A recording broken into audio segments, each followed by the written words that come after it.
종교개혁을 했던 유명한 믿음의 선진들이 많이 계십니다. 그중에 늘 대표적인 인물로 말씀하는 말틴 루터가 있는데요. 이 말틴 루터가 어느 날 친구와 함께 길을 가게 되어집니다.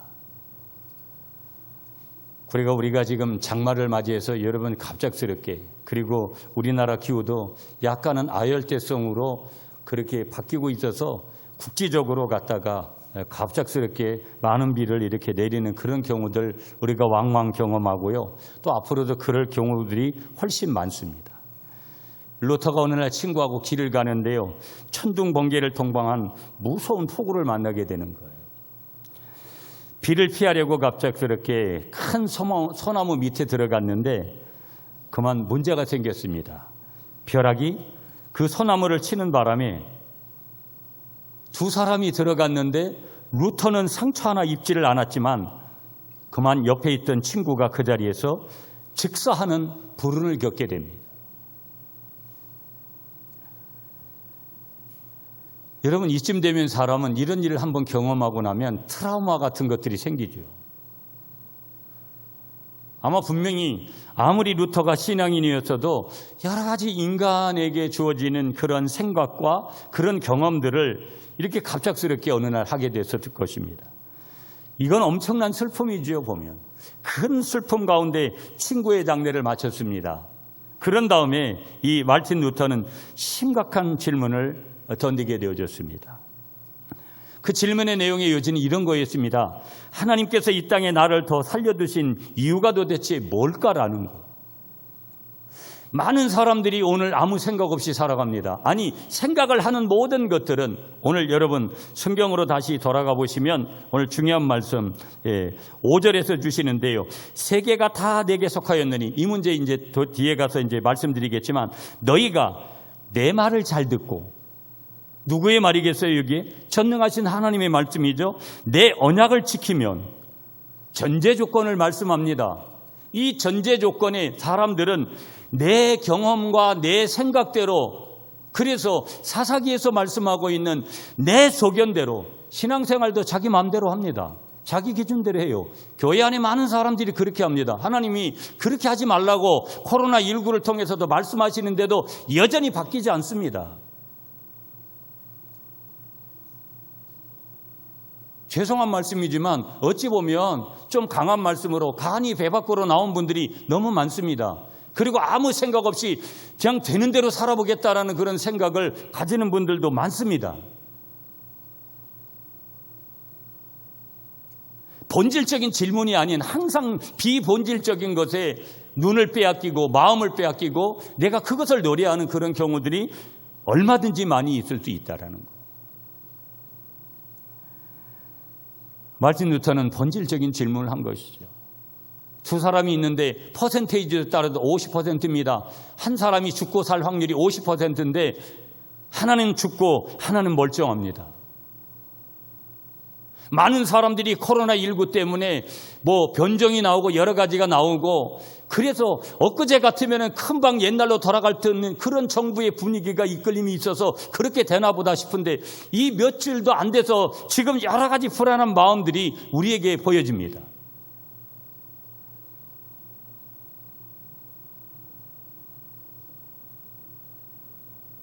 그래서 어떤 사람들은 농담 반 진담 반으로다가 누군가 자기를 만나러 오려고 해도 오지 말라고. 코로나가 너무 무섭다고. 코로나19가 우리가 함부로 여겨야 될 상황도 아니지만 과연 우리의 모든 삶의 전반 부분에서 생각을 포함한 모든 그 분야에서 우리를 갈라놓은 것들이 얼마나 많은 것인가. 루터는 하나님께서 이 땅에 나를 더 살려두신 이유가 도대체 뭘까? 아니, 어쩌면 이 루터만의 그러한 질문이 아니라 오늘 우리는 이런 질문을 매일 하면서 시간 하면서 우리가 살아가야 되는데 과연 우리는 어떤가? 어느 날 하나님께서 저와 여러분들에게도 찾아오십니다. 그리고 말틴 루터가 했던 이 질문을 반대로 동일하게 우리에게 하십니다. 사랑하는 아들아, 사랑하는 딸아, 저와 여러분들의 이름을 부르시면서 성령께서 어느 날 저희들의 마음속에 뭐라고 말씀하시느냐, 내가 너를 더 이상 이 세상에 살게 해야 될 이유가 도대체 뭔지를 너는 알고 사느냐. 그렇게 우리 주님께서 물으신다면 저와 여러분들이 여러분 무슨 대답을 하시겠습니까?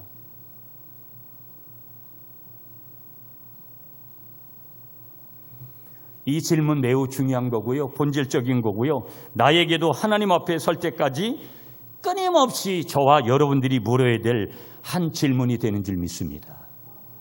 리빙스턴이라는 유명한 분이 계셨어요. 그분이 이런 말씀을 남기셨어요. 사명을 다하기 전에는 죽지 않는다. 역으로 말하면 이런 것이죠. 사명이 끝나면 죽는 건가?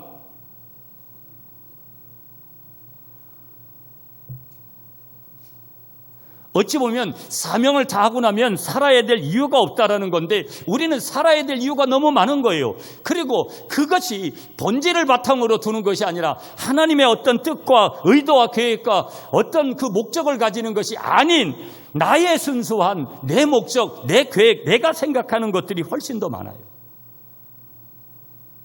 가만히 보면. 여러분 몇 번 여러분들한테 소개를 해드렸잖아요. 연세대학교 교수를 지내신 우리 김영석 교수님 말씀을 몇 번 들었어요.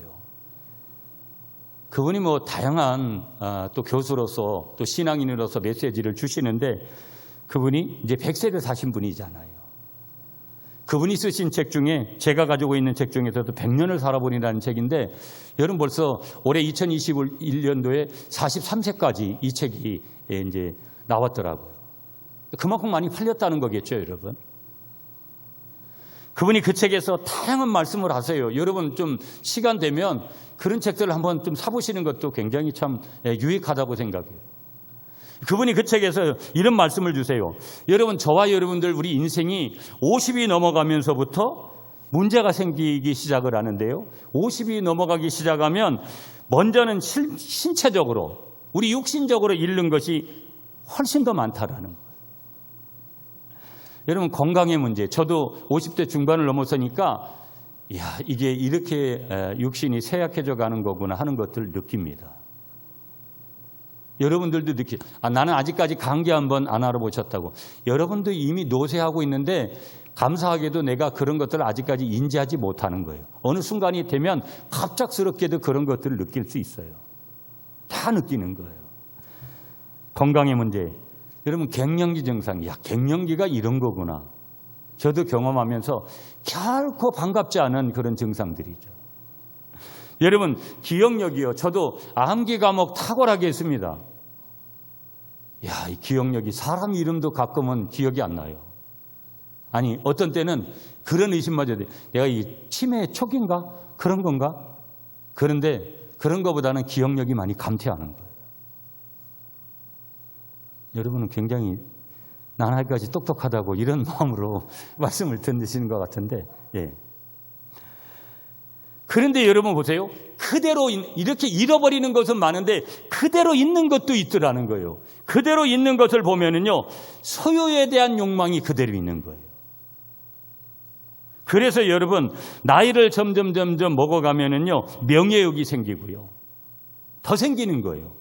그 다음에요, 여러분 재물에 대한 돈에 대한 욕심을 더 내는 거예요. 자연적인 겁니다, 여러분. 그러면서 보세요. 그분이 이런 말씀을 하세요.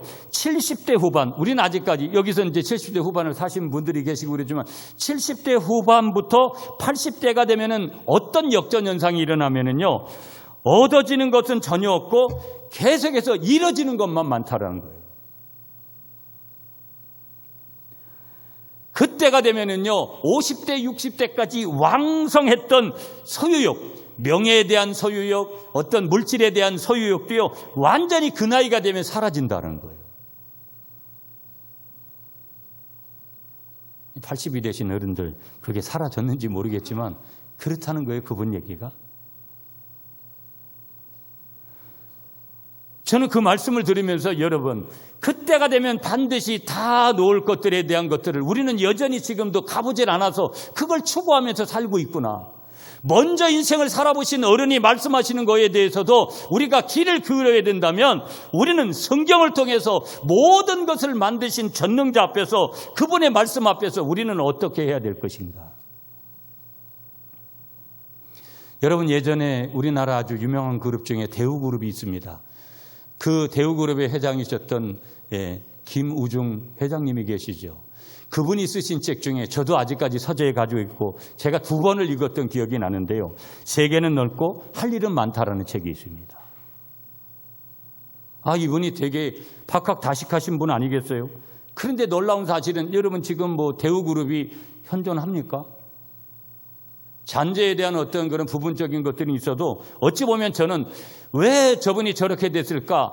저분이 저런 책을 내면서까지 이렇게 주장을 했는데 왜 뭐가 잘못된 건가? 감히 조금 이렇게 말씀드리면 어떻게 보면 너무 많은 일을 하려고 했던 거예요. 여러분, 오늘 우리 사회가요, 정말 너무 많은 일들을 해야 돼요. 여러분, 저는 잡기에 능한 사람이 아니거든요. 목사님들끼리 모여도 이게 너무 많은 것을 알지 않으면 대화 자체가 하기 어려운 시대에 있는 거예요. 실은 저는 그런 거에 대한 별로 관심이 없는데 관심을 안 가지면 도태될 수 있고 뒤떨어질 수 있는 그런 일들이 우리의 삶의 자리에 얼마나 많은지 몰라요. 너무나 많은 일을 그분이 하려고 하는 것이 아닌가. 그래서 넘어진 것은 아닌가. 다른 말로 하면 정말 집중해야 될 그것에 집중하지 않고 우선순위가 분명히 있었을 텐데 그 우선순위를 간과한 거 아닌가.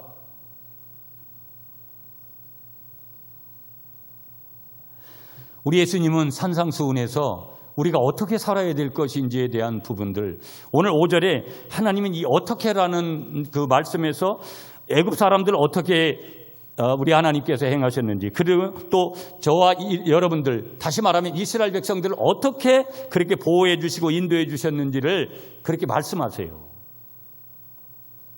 우리 예수님께서도 산상수훈을 통해서 저와 여러분들이 어떻게 그렇게 살아가야 되느냐, 어떤 역할을 하면서 살아가야 되느냐. 우리 예수님은 소금과 빛의 역할을 하면서 살아라. 분명히 산상수훈의 말씀을 통해서 우리에게 말씀을 주셨어요. 여러분, 우리 장로교의 뼈대가 되는 웨스트민스터 신앙 고백서라는 것이 있습니다.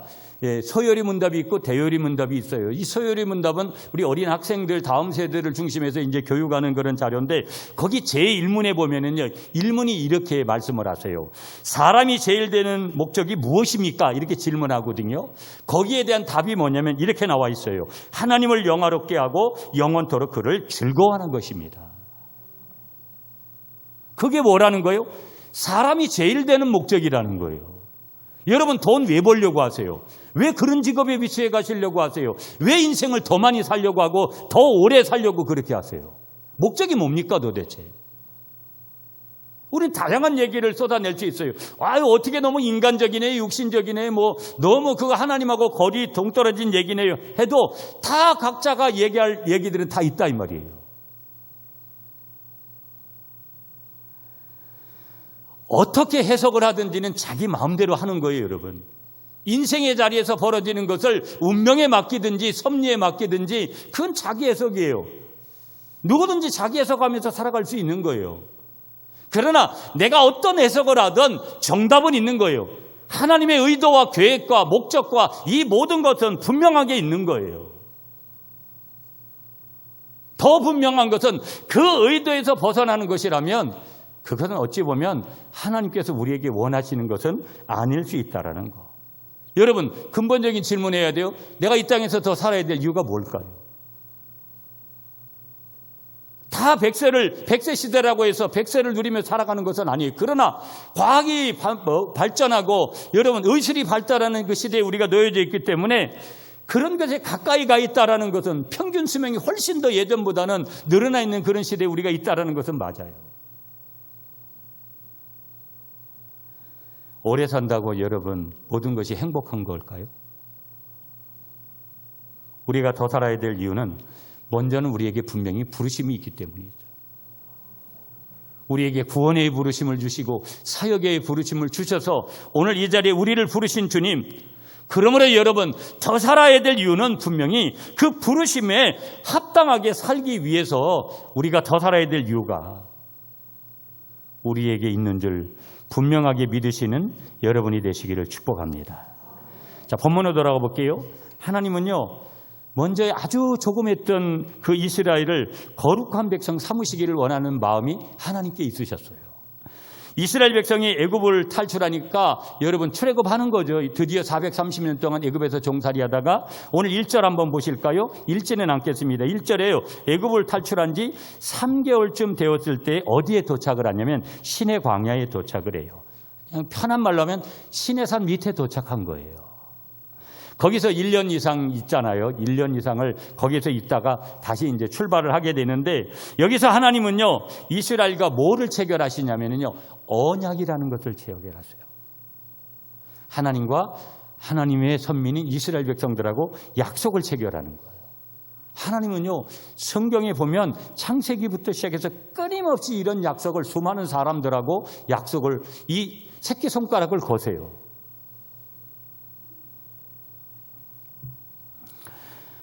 하나님 편에서 보면은요, 그 당시에 떠들이 유랑민족이었고요, 430년 동안이나 종살이하고 하던 그런 민족, 그들에게 남아있는 것은요, 수준이 있거나 대단한 어떤 그런 것들이 아니라 노예 근성이 아주 그들에게 탁지다치 붙어있는 이 이스라엘 족속을요, 하나님께서 직접 택하셔서 거룩한 백성을 만들고 싶어 하시는 거예요. 우리가 교회 먼저 이 자리에 와서 하나님을 알아가지고 노래한다고 세상 사람들이 찬양도 할 줄 모르고 교회 단어들을 모른다 해서 우리가 무슨 먼저 부름받았다고 대단한 사람은 아니죠. 하나님은 그럼에도 불구하고 우리가 평범한 사람이 아니라 하나님의 마음은 항상 내가 거룩하니 너희도 거룩하라고 거룩한 백성이 되기를 원하신다라는 거. 끊임없이 강조했고 말씀드렸던 코로나19의 해석이 사회학적으로 인문학적으로 여러 가지 분야의 해석이 다 의학적으로 여러 가지 분분해서 해석을 한다 그래도 우리 신앙인들은 하나님 손에 있는 건데 하나님이 과연 이것들 통해서도 우리에게 요구하는 조건이 뭘까? 저는 분명히 하나님은 거룩한 백성 되라고 이 코로나를 통해서도 우리에게 여전히 말씀하시는 줄 믿습니다. 오늘 본문에 그 시내 광야가 시내산이 바로 어떤 장소라는 거예요? 그런 장소라는 거예요. 하나님하고 분명한 약속을 거는 그런 장소. 그러면 여러분 보세요. 오늘 본문의 언약을 무슨 언약이라고 이야기하냐면 시내산 언약이다. 이 시내산은요, 지금도 시내산의 위치가 우리가 알고 있던 그런 것이 아니다. 그런 것들은 중요하지 않아요. 시내산이 분명히 존재하고 있었다라는 것, 하나님 선한이 있었다라는 것들이 중요하죠. 이 시내산에서 십계명을 주시고요, 다양한 언약을 이스라엘 백성들을 통해서 하시는데 이 시내산 언약을 통해서요, 천덕꾸러기 같았던 그런 백성이 아니라 하나님의 보물 같은 백성으로 하나님께서 체인지, 즐거운 교환을 주님께서 지금 준비하고 계시는 거예요. 하나님께서. 그 사람들이 누구냐면 이스라엘 백성들이 히브리 민족이에요. 그 히브리 민족은요, 노예로 태어나서 노예로 살던 사람들이 이제는 하나님께서 그들을 무슨 나라로 삼으려고 하느냐? 제사장 나라로 삼으시려고 하는 거예요. 종은요, 그 당시에 버려진 존재들 아니겠어요? 어찌 보면 그렇게 버려진 백성이 하나님의 자녀로 구별된 백성이 지금 되려고 하는, 바꿔지려고 하는 그 자리에, 아니 이미 바뀌어져서 이미 그들을 하나님께서 인도하고 계시는데요, 하나님께서 지금 이 말씀을 하실 때 지금까지 너희가 보물 같은 백성이었다, 제사장 나라였다, 구별된 백성이었다, 과거형으로 말씀하시지 않고요, 되겠고 되리라고 말씀하시는 미래형으로 계속해서 지금 오늘 본문에 표현하고 계세요. 어제도 감사했죠. 오늘도 감사한 거예요. 그러나 우리에게는 내일을 꿈꾸는 것이 매우 또한 중요한 줄 믿습니다. 꿈꾼 대로 되는 것도 아니라 하나님께서 그 꿈을 이루어 주셔야 될 줄 믿습니다. 하나님이 이스라엘 백성들에게 지금 하신 말씀 속에, 그 미래형으로 하신 말씀 속에 담겨져 있는 메시지는 무엇이냐면 이런 거예요. 이제부터 너를 그렇게 만들겠다라는 거예요. 제사장 나라로 만들겠다라는 하나님의 강력한 의지의 표현이 오늘 본문 속에 담겨져 있는 거예요. 그 본문에 시내산 언약이 있는 거예요. 이 시내산 언약이 있기 전까지 이스라엘 백성들은요, 세상 누구로부터 소중히 여김받던 그런 민족이 아니에요. 그런 사람들이 아니에요. 시내산 이전에 그들의 존재는, 그들의 가치는 그저 남다를 것, 남한테 뭘 자랑할 것, 그런 거 아무것도 없는 존재예요. 민족으로도 소수민족입니다. 그러므로 이 시내산이라는 곳은 이 이스라엘 백성들에게 있어서 대단히 어떤 거예요? 중요한 분기점, 전환점이 되는 곳이, 존재 가치가 완전히 바뀌어지는 그런 곳이 어디냐면 시내산이에요. 그리고 하나님과 맺은 시내산 언약 속에 그러한 것들이 담겨져 있는 거예요. 여러분, 계속 강조합니다. 제가 코로나19를 통해서 하나님이 요구하시는 마음이 뭘까요?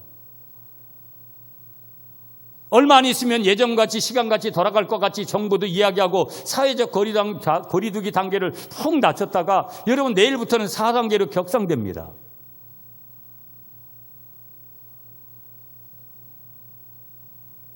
여전히 백신을 맞고 하는 이 즈음에 수많은 전 세계에서 들려오는, 아니 매스컴은 일부분만 전달을 하는데 어떤 때는 가감해서 우리에게 전달을 해주는데 실제 상황을 보면 엄청난 거예요.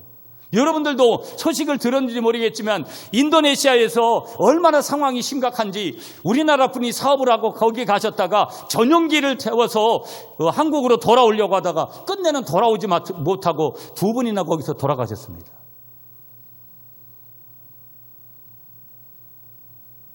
제가 뭘 느꼈냐면, 지금 우리는 어찌 보면 우리나라는 그래도 이런 상황이기 때문에 별거 아닌 듯한 느낌들을 가지지만 그런 나라들은 얼마나 지금 심각한 건가를 느낄 수 있었던 거예요.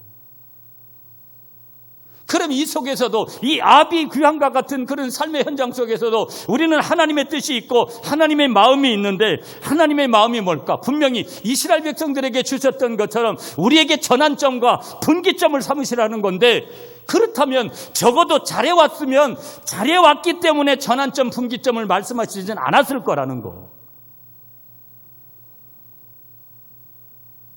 여러분, 가만히 교회 안을 여전히 뒤돌아보면은요, 아직도 여전히 하나님의 마음을 읽지 못하는 그리스도인들이 너무나 많은 거예요. 그렇기 때문에 당신은 구원받지 못했습니다, 이렇게 말할 수 없잖아요. 구원은 하나님 손에 있는 건데, 그럼에도 불구하고 인간의 눈으로 봐도 여전히 아직도 교만하고 죄 가운데 있고 하나님께 돌아오지 않는 그 마음이, 교회 밖의 사람들은 당연한 것이지만 교회 안에 있는, 그리스도 안에 있는 사람이라고 하는 저와 여러분들 속에 가만히 보면 전환점과 분기점에 있어서 내가 돌이키려고, 여호와께로 돌아오라고 그 말씀하시는 주님께로 여전히 돌아가지 않는, 여전히 자기의 삶 속에 파묻혀 살아가는 그런 분들이 훨씬 더 많다라는 거예요. 나는 어떤가? 우리는 어떤가? 분명히 한번 볼 필요가 있는 거고요. 그러므로 여러분, 오늘 분명히 이런 이스라엘 백성들에게 전환점과 분기점이 되는 우리 모두에게도 이러한 영적인 신의 삶, 하나님과 약속을 걸 만한 분명한 그런 언약이 있는 그런 신의 산, 오늘 우리가 분명히 그 자리에 서 있다라는 것을 인정하시고 그 자리에서 분명한 전환과 분명한 분기점이 되는 그런 삶의 고백, 신앙의 고백을 새롭게 준비하는 저와 여러분들 되시기를 축복합니다. 자, 오늘 성경 계속 보면요, 하나님은 이스라엘을 주님의 거룩한 백성으로 만들기 위해 만세전에 이스라엘 백성들 택하셨어요. 그 다음에 고난으로 그들을 훈련시키셨어요. 그 다음에 출애굽을 경험했어요. 홍해, 여러분 다 하나님의 은혜 가운데 홍해가 갈라지는 걸 이미 다 경험했잖아요. 우리는 19장에 와 있기 때문에 그 전에. 그 속에서 오늘 뭐라고 말씀하시느냐, 오늘 본문으로 돌아가 보시면 여러분 5절 말씀에, 4절 말씀에 나와 있죠. 하나님께서 독수리처럼 그 이스라엘 백성들을 보호해 주셨다고 말씀하세요. 자, 그러면 4절 말씀, 오늘 출애굽기 19장 4절을 읽습니다. 시작. 내가 애굽 사람에게 어떻게 행하였음과 내가 어떻게 독수리 날개로 너희를 업어 내게로 인도하였음을 너희가 보았느니라. 내가 어떻게 독수리 날개로 너희를 업어 내게로 인도하였음을 너희가 보았느니라.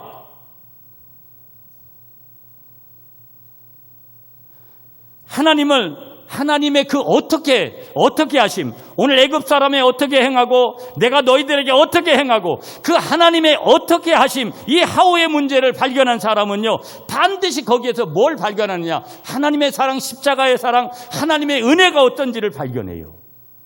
그래서 그 사람들은요, 삶이 달라져요. 삶의 변화가 일어나는 거예요.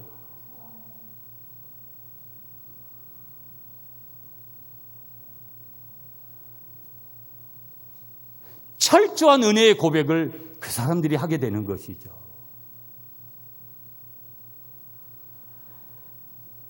여러분, 이 예화 몇 번 교회에서도 드렸던 적이에요. 오늘 독수리 얘기를 하시니까. 독수리는요, 새끼를 높은 절벽에 둥지를 거기다가 만들고요, 부드러운 털로다가 새끼들에서 거기다가 보금자리를 마련한다는 거예요.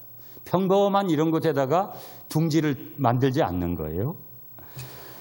알을 낳아서 부화를 시키고 먹이를 나르는데요, 그러다가 어느 날 갑자기 새끼가 이렇게 좀 컸다 싶으면 새끼들을 둥지에서 그냥 밀어내는 거예요. 그러면 둥지가 거의 어떻게 보면 절벽 위에 같은 그런 곳에 있으니까 절벽에서 그냥 떨어뜨려 버리는 거예요. 어느 날 갑자기. 그 판단은 어린 새끼가 하는 것도 아니에요.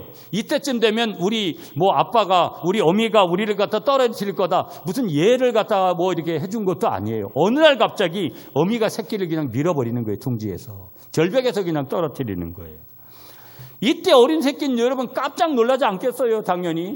깜짝 놀란 독수리 새끼들은요, 벼랑 둥지에서 떨어지지 않으려고 막 둥지를 떠나지 않으려고, 둥지에서 떨어지지 않으려고 막 발악을 하는 거예요. 꽥꽥 소리 지르는 것이죠. 그러나 문제는 여러분, 어미와 새끼의 차이는 힘의 차이도 있잖아요. 어미 독수리의 힘에 밀려서 벼랑 아래로 사정없이 떨어지는 거예요. 새끼 독수리는요, 연약한 날개를 퍼뜨기면서 살려달라고 그렇게 몸부림치지 않겠어요? 계속해서 떨어지고 그 마음은 그냥 하염없이 떨어지는데, 그때 계속해서 떨어지는 것을 누가 보고 있냐면 새끼를 어미가 지켜보고 있는 거예요. 여러분, 이게요, 우리는 어떤 고난을 만나고 그럴 때 아무도 없는 것 같잖아요. 나만 이런 고난을 당하는 것 같고 어려운 일을 당하는 것 같잖아요. 그때 사람들이 떠날 때, 사람들이 떠나는 그 떠나는 그 마음이, 그 배신의 마음이 여러분 우리에게 한번 경험을 해봤다면 얼마나 큰지 몰라요. 근데 우리를 만드시고 우리와 함께 하시는 하나님은 아무리 세상 사람들이, 내 주위에 있는 사람들이 다 떠나가도 그분은 떠나가지 않는다라는 거예요. 아무리 여러분 어미가 어떤 상황이 돼도 새끼는 우리 엄마가 나를 떠났다라고 나를 이렇게 밀쳐 벼랑 밑으로 떨어뜨렸다 하더라도 이 미물인 이 새들마저도 여러분 어떻게 한다라는 거예요. 절대 그 어미는 새끼가 거기에 떨어져서 죽을 때까지 그렇게 바라보고 있지 않다라는 거예요. 무슨 얘기예요? 새끼가 바닥에 떨어지기 전에 어미는요, 쏜살같이 내려와서 날개로 받아서 다시 고공으로 그렇게 올라가서, 또 문제는 뭐냐? 거기에서 한 번만 그렇게 떨어뜨리는 것이 아니라 다시 고공에서 또 다시 그 새끼들을 떨어뜨려 버린다라는 거예요. 겁에 질린 새끼들이 여러분 나 죽는다고 소리를 지르면서 날개를 아무리 퍼뜩들이지 않겠어요? 여러분 생전 처음으로 날아보는 건데, 그러면 또다시 벼랑 위에 떨어지기 전 쏜살같이 내려가서 새끼를 무엇으로 받느냐? 독수리들은 날개로 받는다라는 거예요. 이 장면을 연상하도록 하시면서 본문은 독수리 날개로 너희들 업어서 인도했다. 이스라엘 백성들을 인도하시는 하나님의 인도하심을 그렇게 표현하고 있어요. 여러분, 다른 새들은요, 새끼를 옮길 때 부리로 통해가지고 이렇게 물어서 옮기든지 그렇게 하는 새들이 많다라는 거예요. 그런데요, 독수리는 새끼를 항상 등에 태워서 옮기도록 하고 훈련을 시킨다라는 거예요. 4절 말씀에 여러분 다시 보세요. 내가 너희를 등에 업고 여기까지 인도하셨느니라. 이것이 뭐라는 거예요? 하나님께서 이스라엘 백성들을 인도하신 방법이라는 거예요. 이것이 뭐예요? 하나님께서 하나님의 백성을 이스라엘 백성만이 아니라 저와 여러분들을 인도하신 방법이라는 거예요. 이것이 여러분을 여기까지 인도하신 하나님의 방법이라는 거예요. 그렇다면 오늘 여기서 말씀하고 있는 독수리 새끼는 누구를 말씀하겠어요? 오늘 저와 여러분들 성도를 의미하는 것이겠죠. 그렇다면 저와 여러분들 독수리 새끼로서, 다시 말하면 성도로서 하나님의 그 은혜를 알고 있는가?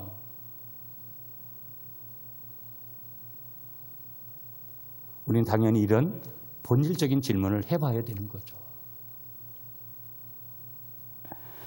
우리의 삶의 자리로 한번 이 문제들을 가져와 볼게요, 여러분. 어느 날 문득 여러분, 우리는 하나님의 자녀라고 늘 자부심을 가지고 신앙생활 그래도 나름대로는 한다고 하면서 지금까지 왔는데 어느 날 갑자기 내게 어떤 문제들이 찾아오기 시작합니다. 인생의 황색등이 오고 적색등이 켜지기 시작하는 거예요. 왜 이런 일이라는 질문을 연거푸하게 됩니다. 벼랑에서 떨어지는 한 마리 독수리처럼 깜짝 놀랄 심각한 질문들을 던지게끔 만드는 그런 삶의 문제들이 우리에게 이제 일어나기 시작하는 거예요. 건강의 문제가, 그래서 내게 왜 이런 건강의 문제가 찾아올까라는 의구심을 갖게 하고, 여러분 사업에 어려움이 생기고요, 직장에 문제가 생기고요, 자녀에게 어떤 위기가 찾아오게 되어지고요, 그래서 어떤 날은 잠을 못 이루게 되어지고요, 어떤 날은 계속해서 나에게 불안이 찾아와서 불안이 떨어가질 않습니다. 좋았던 내 어떤 지인들과 내 가족들과의 깊었던 관계가 깨어집니다. 가만히 이유를 보면 내가 뭘 크게 이렇게 잘못한 것 없는 그런 느낌들을 가지는데 그런 문제들이 우리에게 찾아옵니다. 그때 하나님 우리에게 말씀하십니다. 이유가 있다라고 말씀하시는 거예요. 뭐라고 말씀하시느냐? 하나님의 날개에 펄럭이며 나의 보금자리에서, 또 하나님의 보금자리에서 하나님께서 그렇게 밀어내시는 것. 다시 말하면 고공에서 지금 하나님이 떨어뜨리려고 하시는 거기에는 이유가 있다라는 거예요.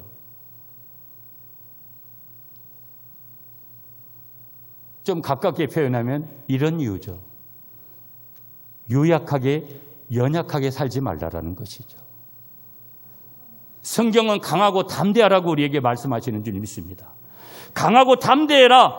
그래서 어린 새끼들을 어미는 때가 되면 그 둥지에서 밀어내서 스스로 날개를 저어서 스스로 먹이를 구해오고 스스로 독립하며 살아갈 수 있는 그 훈련을, 당연히 엄마는 가슴이 찢어지고 아픈 마음이 있을지라도 그렇게 행해야 된다는 것을 우리에게 말씀하시는 줄 믿습니다.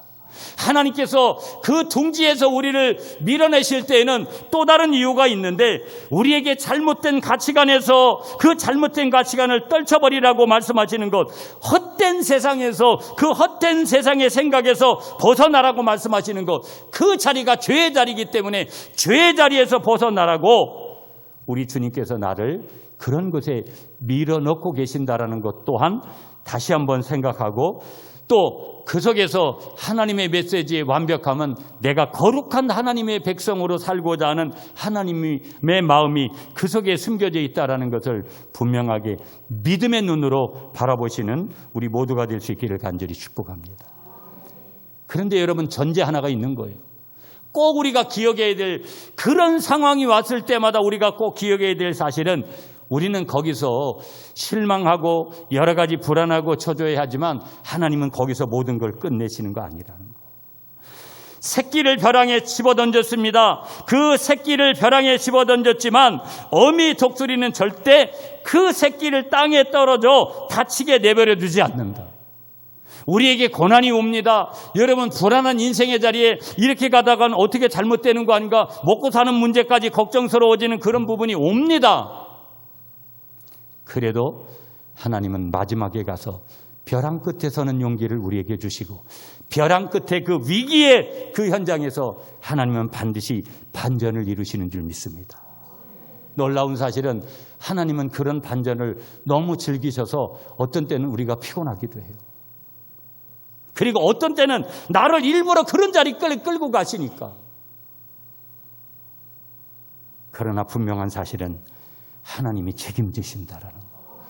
여러분의 삶의 자리에 어떤 상황이 지금 처해져 있을지라도, 인간의 계산 방법으로는 여러 가지 힘든 것 같이 느껴져도 하나님 앞에 무릎 꿇고 기도하면 하나님이 하신다라는 거. 그것을 오늘 저와 여러분들에게 가르쳐 주시는 거예요. 자, 그러면 오늘 짧게 이제 적용에 대한 부분들을, 하나님의 백성은 거룩한 백성인데, 거룩한 백성은 아까 미래형으로 말씀하셨다 그랬어요. 오늘 시제는요, 어떤 존재로 우리가 살아가게 될 것인가, 현재적으로는 우리가 어떤 존재인가.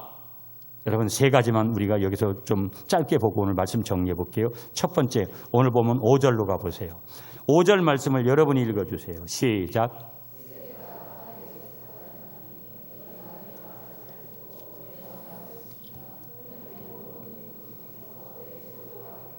아멘. 자, 하나님의 마음은 거룩한 백성 되는 거예요. 그러니까 우리는 어떻게 하면 거룩하게 살려고 할까? 이 정체성에 대한 부분을 분명하게 살아야 되는데, 거룩한 백성은 하나님의 소유다, 이렇게 선언하세요. 나는 하나님의 소유라는 거예요. 소속을 분명히 해라.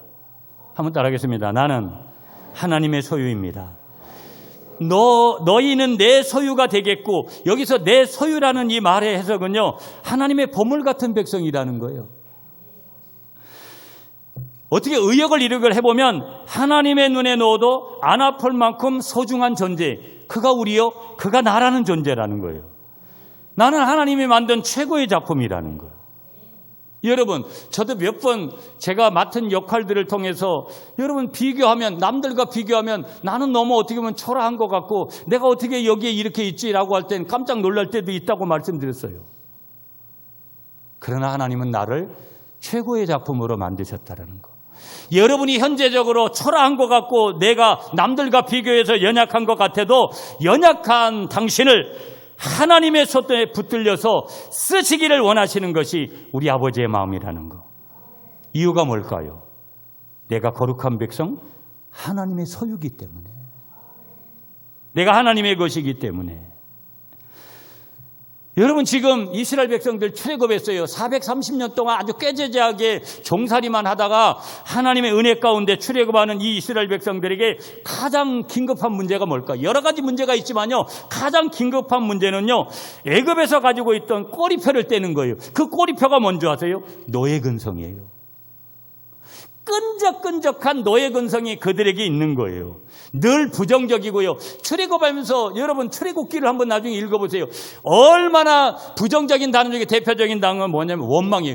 끊임없이 모세 원망하고, 지도자 원망하고, 하나님 원망하고, 원망하고. 그래서 1세대들은 다 죽어요. 여호수아와 갈렙이에는. 삶의 자리가 여러분, 야, 너무 좋다, 이런 것들이 많습니까? 아니면 원망하고 불평하고 불안하고 이런 것들이 많습니까? 오늘 어떻게 보면 출애굽의 현장에 있는 이스라엘 백성들이나 오늘 어찌 보면 우리가 더 불안하고 초조하고 원망할 일들이 훨씬 더 많을 수 있어요. 그거 다 노예 근성이라는 거예요. 저도 여러분, 우리 구미 갈릴리 교회를 앞으로 어떻게 이끌고 갈 건가, 인간적으로는 불안한 요소들 많아요. 막 여기에 무슨 인적 자원이 풍부한 것도 아니고요. 뭐 여러 가지를 보면 정말 가슴 아프고 답답하고 그렇게 느껴지는 거 많습니다. 그러나 분명한 거 한 가지는 제가 고백할 수 있어요. 지금까지도 주님이 하셨고 앞으로도 주님이 하실 줄 믿습니다. 물론 저나 여러분들도 분명한 거룩한 백성으로의 전환, 또 하나님의 교회를 위해서 무언가를 분명히 해야 되는 그런 거 있습니다.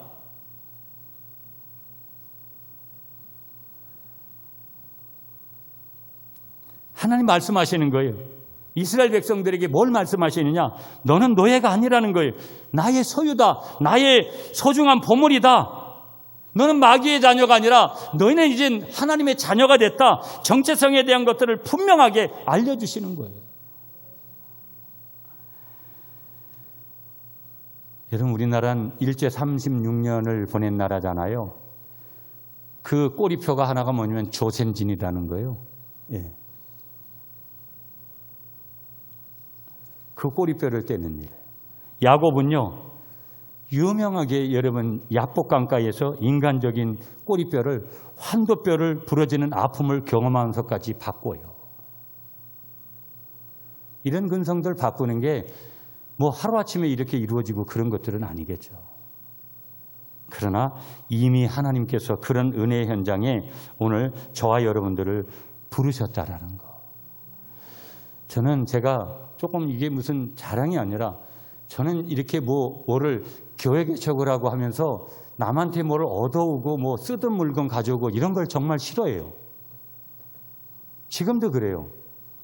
난 웬만하면 교회 헌물하는 거 새 거다지 뭐 쓰던 물건 가지고 이런 거 별로 솔직히 그래도 어떤 분들이 그런 경우들을 주는 경우도 있었거든요. 지금도 여전히 쓰던 물건을 가져와서 그렇게 쓰는 것들이 있어요. 근데 저가 다른 뜻이 아니라 하나님의 교회를 다 이런 것도 여러분 우리 교인들이 없을 때 다른 교인들이 한 것이지만 다 이 모든 것들이 저는 처음부터 있어서 그런 것이 아니라 그런데도 하나님이 하셨어요. 무슨 얘기를 제가 나누려고 이런 얘기까지 여러분에게 드리냐면요. 끊임없이 무언가 그렇게 어떤 중고의 그런 마음들을 갖다가 자꾸 좋아하고 그것이 잘못됐다라는 것이 아니라 그러나 그것을 권할 것만은 아니다. 항상 새것 되는 거, 내 자체가 새것 되려고 하고 새것 쓰고 새것 되려고 하는 거. 삶의 자리에서도 그런 것들이 굉장히 중요하고요. 이건 하나님의 교회를 세워가는 거기 때문에 저는 더 중요하다고 생각했어요. 여러분은 이미 신분으로 새것이 됐습니다, 여러분. 옛날에 그 노예 근성으로 돌아가는 것 이스라엘 백성들에게 하나님이 원하시지 않는 거라는 거예요. 여러분 오늘 우리의 신앙생활에서 인생에서 뭐가 중요해요? 코로나에 갇혀가지고 매일 이렇게 살아가야 되는 건가? 그래도 이 속에서 우리는 누리면서 사는 거예요. 이 속에서 자유함을 알아야 되는 거예요. 진리는 자유케 하는 거니까. 예수 믿는 사람과 예수 믿지 않는 사람의 차이는 근본이 이런 데서 오는 거예요. 본질 앞에 서시는 여러분 되시기를 축복합니다. 여러분은 거룩한 백성 하나님의 소유라는 거. 두 번째 여러분 5절 6절 말씀이에요. 6절 우리 다 같이 시작.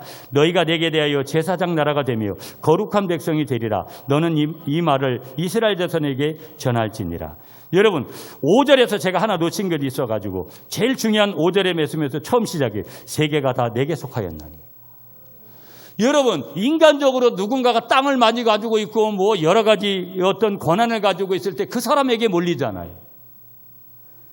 1개국의 대통령이 되면 자리를 줄 수 있는 자리가 수만 가지라는데 하나님은 세계를 다 창조하시고 세계를 움직이시는 분인데 세상에 이런 아버지가 어디에 존재해요?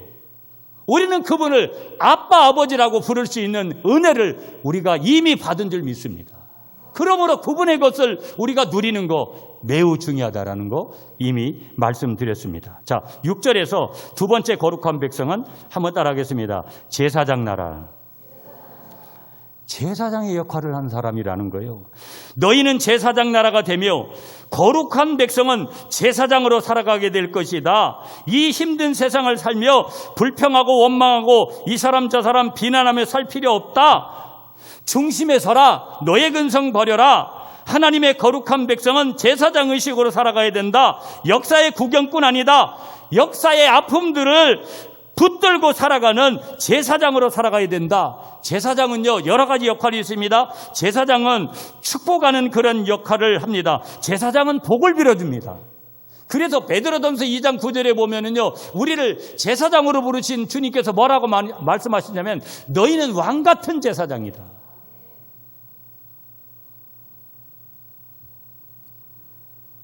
그러므로 여러분 이런 영적 특권이 우리에게 있는 거예요. 이런 영적 특권을 누리면서 살아가는 것이죠. 이런 영적 특권을 우리가 사명을 감당하면서 우리가 살아가는 건데 여러분 이 이스라엘 백성들이요 애굽에서 나온 이 이스라엘 백성들은요 모세가 하나님의 계명을 받기 위해서 어디에 올라가냐면 이 시내산 밑에 진을 쳤잖아요. 시내산으로 올라오세요. 시내산에서 하나님이 말씀을 주시는데 그 시내산에 올라갔을 때 40일을 기다리지 못하고요 그 밑에서 무슨 짓을 하냐면요 금송아지를 만들어가지고 우상을 숭배해요. 참 여러분 우리가 은혜를 받고 그 은혜가 계속되면 얼마나 좋겠어요. 참 그 은혜 받을 때는 주님을 위해서 생명까지 내어놓을 것 같아도 그 은혜가 떨어지면은요 금방 불평하고 원망하는 게 인간의 마음이거든요. 그 불평하는 이스라엘 백성들 기다리지 못하는, 그래서 껄핏하면 우상을 숭배하고 있는 그 백성들, 하나님께서는요 그때 심판의 징계의 칼을 드시죠. 그렇게 할 때 하나님 앞에 매달리는 한 사람이 나와요. 한 사람이 등장을 하는데 그 사람이 누구냐면 모세예요. 모세. 출애굽기 32장 32절에 가보면요, 모세가 하나님 앞에 기도해요. 슬프러도소이다. 그들의 죄를 사하시옵소서. 그렇지 않사오면 원컨대 주의 기로 가신 책에서 내 이름을 지워 주십시오. 모세는요 백성들의 아픔을 자기 가슴으로 끌어안는 거예요. 여러분, 코로나19에 많은 사람들이 힘들어하고 실제 어렵죠. 코로나19만 어려운 것이 아니라 삶이, 여러분 이 나라가 선진국 반열에서도 소외된 그릇들이 얼마나 많고요. 외면당한 사람들이 얼마나 많고요. 그 상처를 세상에서는 치료받지를 못해서 방황하는 사람들이 얼마나 많은지 몰라요.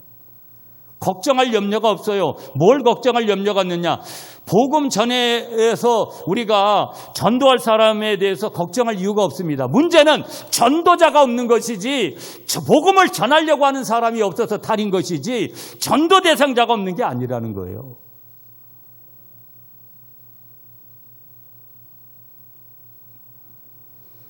우리는 세상의 아픔을 반드시 품고 가는 교회와 하나님의 자녀들이 되어야 될 줄 믿습니다. 그래서 차라리 하나님, 저들을 용서하지 않으면 나를 차라리 생명책에서 내 이름을 제해 주십시오. 이것이 제사장의 마음이라는 거예요. 왕 같은 제사장의 마음. 내가 무언가를 얻었기 때문에 그렇게 하는 것이 아니라, 내가 때로는 핍박받고 내가 어려움을 당해도 상대방이 어려움 왔을 때 그들을 보듬으려고 하는 그 마음, 이것이 제사장의 고백이요 제사장 나라의 고백이 되어야 될 줄 믿습니다. 거룩한 백성의 고백. 한 가지만 짧게 보면서 말씀 정리할게요. 여러분, 다시 6절로 가보시면 거룩한 백성이 되리라. 그러면 거룩한 백성은 거룩한 백성이 되는 거니까 여기에 기준이 뭐냐? 거룩한 백성은 구별이구나. 구별된 백성이라는 거예요. 한번 따라하겠습니다. 구별된 백성. 내가 거룩한 백성이 됐다, 거룩한 백성으로 살아가는 것은 뭔가 구별이에요. 여러분, 오늘도 우리가 주일에 여기서 예배하는 것은 구별이잖아요. 하나님의 가장 위대한 백성은 거룩한 백성인데, 여기서 거룩한 백성은 구별된 백성이란 것인데, 이런 고백을 하는 사람이에요. 이 구별된 백성은 하나님 없이는 살 수 없도록 지어진 존재를 말하는 것이죠. 하나님 없이는 살 수 없도록 지어진 존재. Without God, I am nothing. 난 하나님 없이 아무것도 할 수 없습니다. 내가 남편 없이도 아내 없이도 자식 없이도 살아도, 돈 없이 살아도 주님 없이는 살 수 없습니다. 여러분은 잘 아시는 대로 찬송가 292장 주 없이 살 수 없네. 여러분, 정말 주님 없이는 살 수 없습니다. 그런 고백을 하십니까? 하셔야 될 줄 믿습니다. 애굽에서 탈출했던 그 애굽인들은요, 하나님 없이 잘 살았어요. 이스라엘 백성들이 들어가야 되는 가나안 땅의 가나안인들은요, 하나님을 떠나서도 행복했습니다. 왜 그럴까요? 그들은 그렇게 지어진 존재였고, 그렇게 살다가 망하도록 지어진 존재였습니다. 그러나 이스라엘 백성들은 다른 거고요, 저와 여러분들은 다른 줄 믿습니다. 어떻게 다릅니까? 하나님 없이는 절대 살 수 없는 존재라는 거. 하나님의 도움이 없이는 하루도 버틸 수가 없는 존재, 그것이 저와 여러분들이라는 거. 하나님의 그 거룩한 교통항이 없이는 우리는 절대로 행복할 수 없도록 지어진 존재라는 거. 하나님 앞에 무섭게 버림받았다고 그렇게 느낌을 받았던 다윗은 왕궁을 두려워하지 않았어요. 그때 그는 이렇게 기도합니다. 주여, 나를 버리지 마옵소서. 내게 성령을 거두지 마옵소서. 그렇게 고백을 하는 거예요. 무슨 얘기예요? 주님, 내 이 부귀영화 다 필요 없습니다. 그러나 주님 없이 그렇게 살아갈 수 없습니다. 다윗이 하나님 마음에 합한 사람이라는 것은 고백이 틀려요. 다윗이 얼마나 수많은 고난을 겪고 엄청난 아픔을 겪었습니까? 그래도 그 속에서 하나님을 향한 고백이 들려요. 저와 여러분들 구별된 백성으로 하나님이 부르신 줄 믿습니다. 말씀을 이렇게 맺을게요, 여러분. 우리에게는 야망도 있지요. 그러나 야망을 이루고 끝내는 존재 저와 여러분들이 아니라는 거. 우리의 인생의 목적은 반드시 하나님의 거룩한 백성으로 살다가 하나님 앞에 가는 것인 줄 믿습니다. 오늘도 거룩한 백성으로 살기를 다시 한번 다짐하시는 여러분 되시기를 축복합니다.